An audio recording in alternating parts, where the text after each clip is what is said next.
Hi, Julie. Hi, Karen. Well, it's good to see you. Good to see you.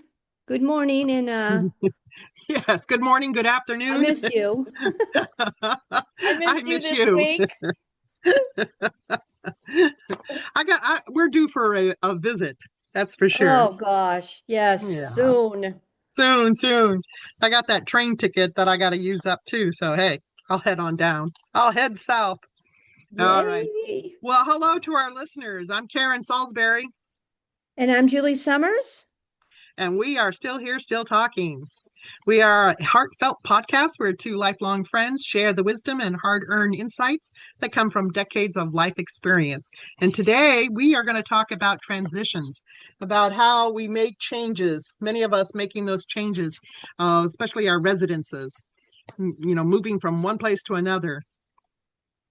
And transitions, it's really hard to make a transition when you don't want to. Yes. When it's not your first choice, and we've gone through that, where both of us, right at the same time, we had not only did we purchase our forever homes right about the same time, you in Massachusetts and I was in Florida, but we ended up selling them around the same time, just months apart. And both of us, it wasn't our primary decision to do that. It was circumstances that occurred that created the need for us to sell those homes, right? Yes, it was very hard for both of us. In the intern, though, we got each other. Like she understood how hard it was for me. I understood how hard it was for her. We put the signs up only a few months after each other. Yeah, yeah. And it was difficult, and it was the blessing of it was that we were both experiencing very similar situations at the same time, so that we could um support each other through it. I was very grateful for you being, having that full understanding versus what somebody else, oh well, it's just a house. I'm like, no, you don't understand. Oh my gosh, there was so many different emotions we had.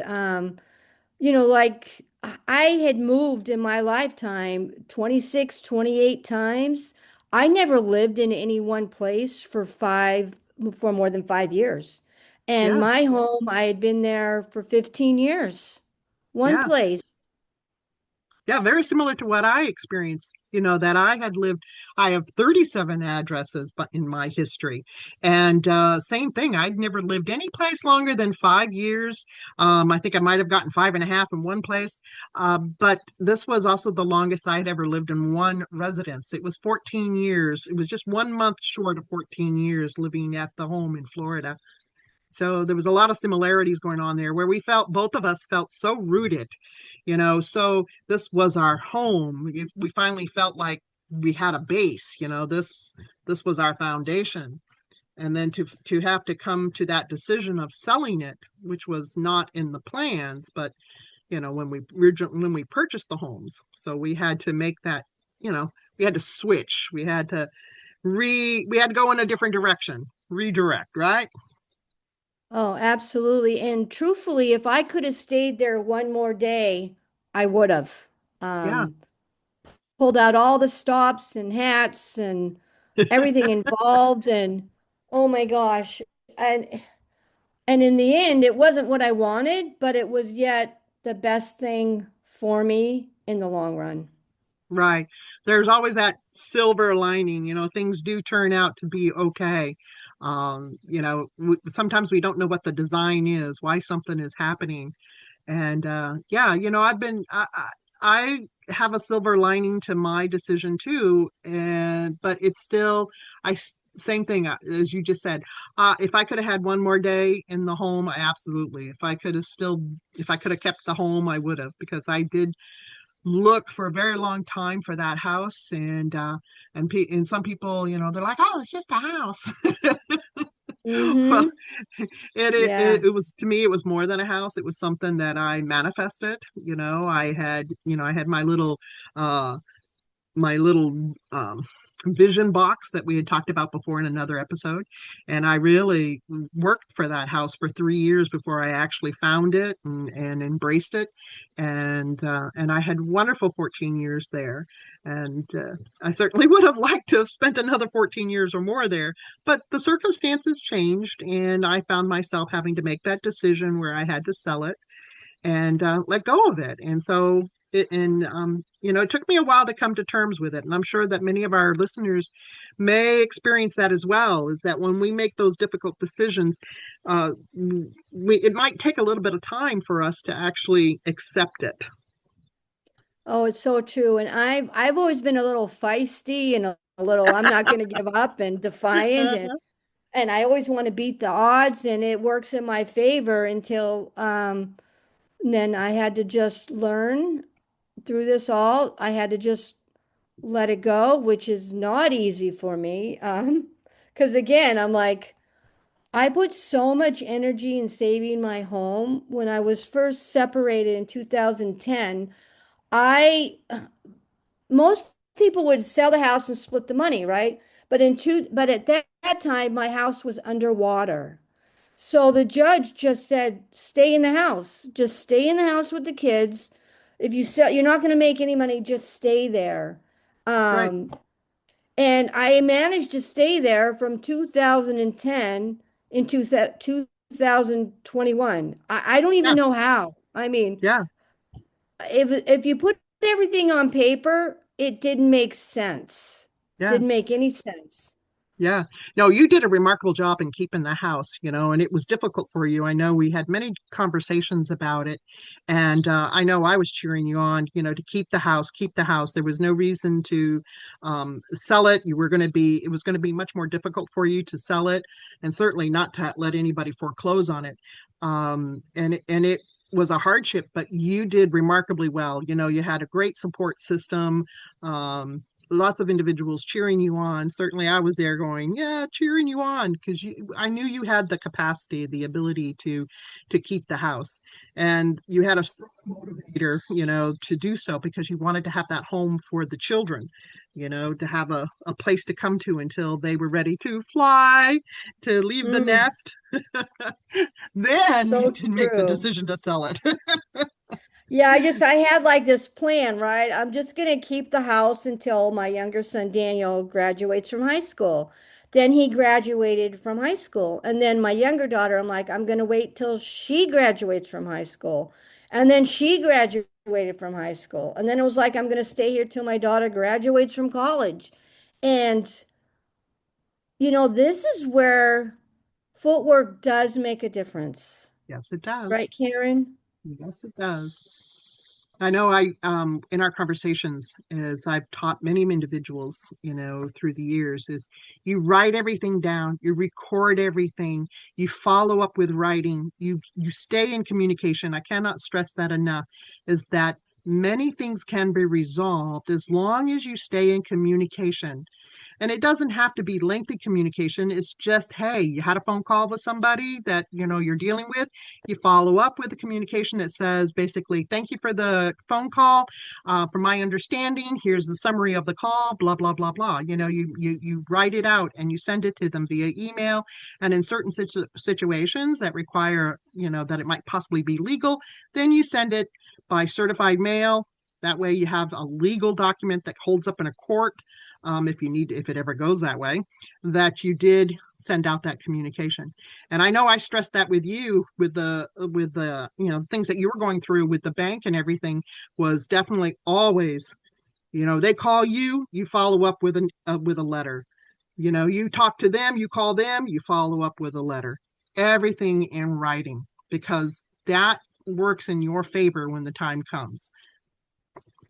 It's so true. And I mean, you said too, reach out to the radio stations, the TV stations, talk to the people in charge, the attorney general, and I was That's able right. to do that. And um, I mean, my house actually went up for 3 auctions, and I was able to save it by listening to my bestie Karen for one thing, keeping me on the hat. I had to keep like the emotional piece out of it.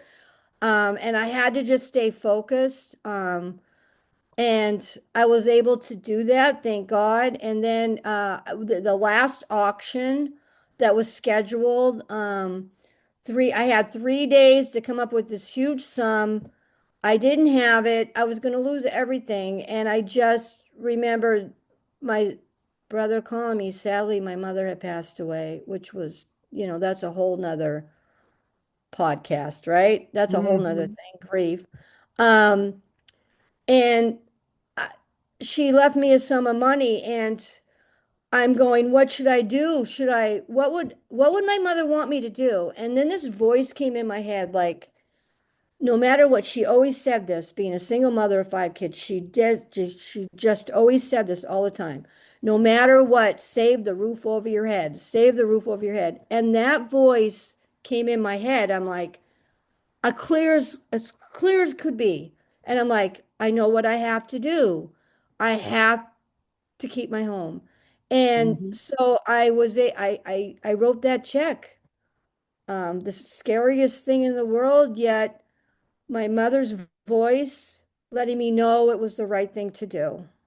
That's right. That was very powerful. And yeah, she she gave you that opportunity to be able to keep that roof over your head, and you did a fantastic job in doing so through all of the things you did, the tenacity that you put into doing that, because like I said, you had a strong motivator, which was to keep the home for the kids, give them a base while they were in school. So there was no uproot because you had lived that, right? Just like I had done that. You had 26, Absolutely. addresses. I had 37. And so we look for that stability, and if with kids in our lives, we want to give them what we didn't have, right? That's that's like the old Absolutely. adage that you hear a lot of parents say, I want to give my kids what I didn't have. Oh my gosh.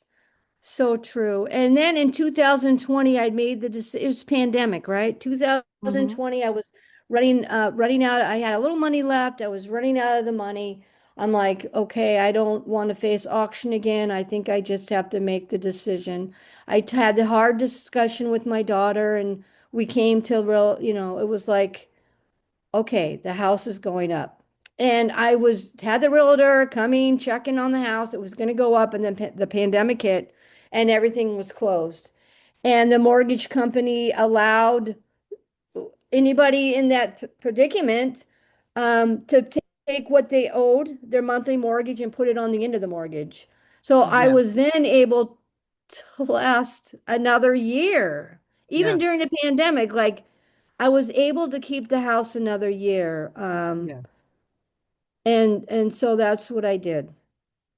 Yeah, that was really good. It was like um there was some type of a design going on, Oh, like the universe gave you a reprieve to unbelievable. have that amount, for the outstanding mortgage payments to be deferred and put onto the end of the Mm. mortgage. So that was really good, and that helped out so many individuals, so many people during that very difficult time. And so, yeah, and for me, I was very fortunate that, yeah, the pandemic didn't impact me like that. But it was definitely mine was the traveling that I had to do back and forth between Maine and Florida. My mother had passed in 2019, towards the end of 2019, and then in Mm. 2020 with the pandemic, and then I was traveling back and forth um, to I handle the remember estate. that. Yeah, as I was closing the estate, working on towards the closing. Still not closed yet, but it will be this year.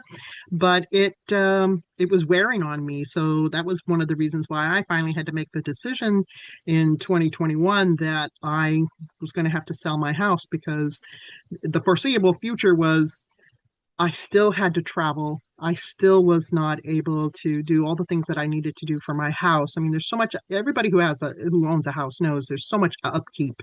And when you have nobody living in the house, and that worried me that I would leave and come up to Maine for 2 weeks at a time, like every month or every 2 months, I was coming up here for 2 weeks at a time. So I'm leaving my house unattended, not lived in, and yes, there were times that, my neighbors told me about how somebody was trying to break in. They called the cops, that type of thing. So I was worried about break-ins. I was worried about squatters, and Hmm. Florida is notorious for squatters.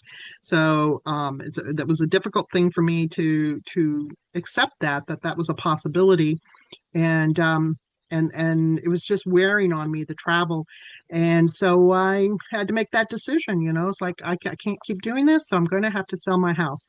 Yeah, did I think of like maybe renting out my house? Yes, but at the same time, we already had one rental property up here in Maine. I didn't really want to be an absentee landlord. So I had to make that decision. Yeah, I'm just going to sell the house. And and when I made the decision, once we make the decision, right, Julie, I mean, things just happen quickly.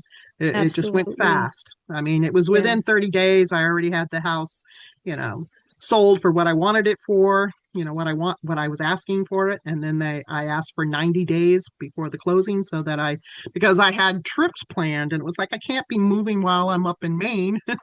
So I needed to have the 90 days to be able to get back, to be at the house and pack up. And after 14 years of living there, selling, pack up things and have Richard come down and to from Maine to Florida to help me pack up the trailer and haul it all up to Maine. Oh gosh, I can't believe we made it through all I that. know we made it through. It was like Oh unbelievable. gosh. It's the gift of friendship though, and a lot of people came in too and helped you and I, and so a year later, so after the pandemic, a year later, I actually put the house up for sale. And none of my kids had to be displaced. Like my daughter got an apartment before the house was actually sold, and she got her first time apartment, moving in with three of her girlfriends. My oldest son had bought his first home in Derry. And sadly, one of my son had passed away in Mhm. 2015, which was also another motivator for me to keep the house, to keep all the kids to have that stability. Mhm. Um, so at the time that the house actually did go up for sale in 2021, I had been in the house alone for the first time for like 2 months. And I kind of realized it helped me make the decision more. I mean, I'd already made a decision, but it helped me to accept my decision a little more gracefully. Mm. I still left that house kicking and screaming. Don't get me wrong. Packing those boxes, and I donated like 90% of my belongings, and Yeah. um so yeah, I went out kicking and screaming.